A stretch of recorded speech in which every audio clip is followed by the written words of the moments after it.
Colin Stanley for Howdini.com, and in this segment we'll be talking about changing a flat tire. Certainly it's inconvenient, but we're going to walk you through it step by step. Lift up this cover to access the spare tire. We'll unloosen it with the hold down, then give it a couple good raps.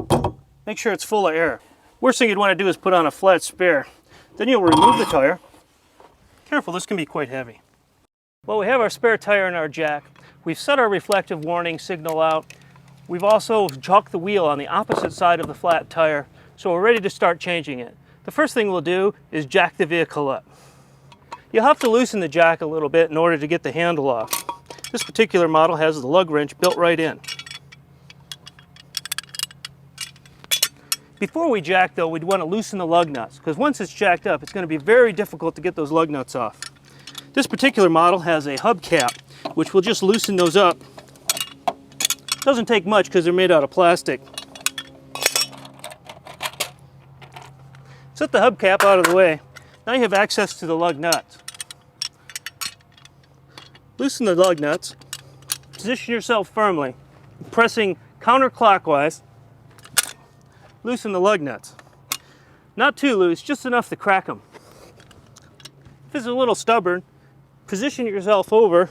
Using your knee or your foot, you can gain leverage. Now we're ready to jack it up. This is the common scissors jack. The screw moves in and out, allowing the mechanism to move up and down and lift your car. So as you turn it to the right, it'll go up. As you loosen it, the jack will collapse, allowing the car to come down. Now we'll position the jack.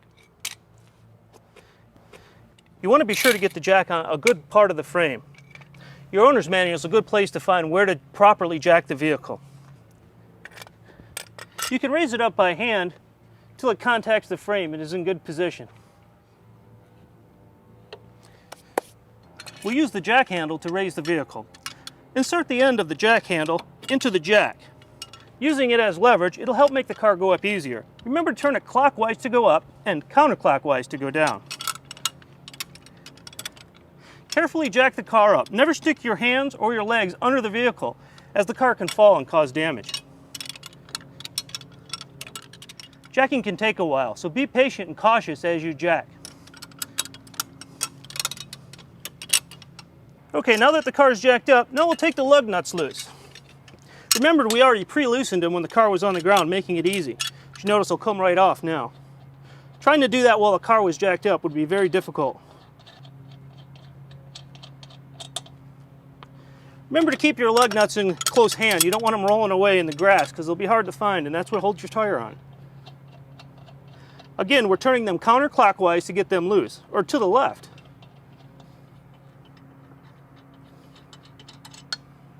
We'll remove the flat tire, set it over here out of the way. Now if there was heavy traffic area, you wouldn't want to leave it in the street. You might want to put it to the rear of the car. Grab the spare tire, put it in position. You're going to center the spare tire on the wheel studs. That's where the lug nuts go. So go ahead and do that. Lining it up. You see it lines up pretty easy. Then install your lug nuts. Again, clockwise is tight, counterclockwise is loose. So we'll tighten them up by hand as far as they'll go.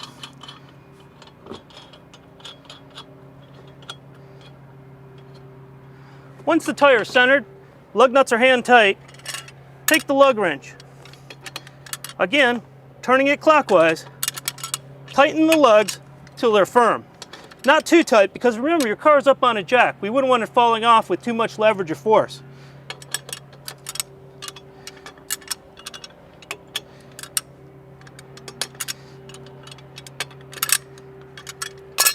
Insert the jack handle back into the jack. Turning it counterclockwise again, we're going to lower the vehicle. Again, this will take some time, but going down is a lot easier than going up.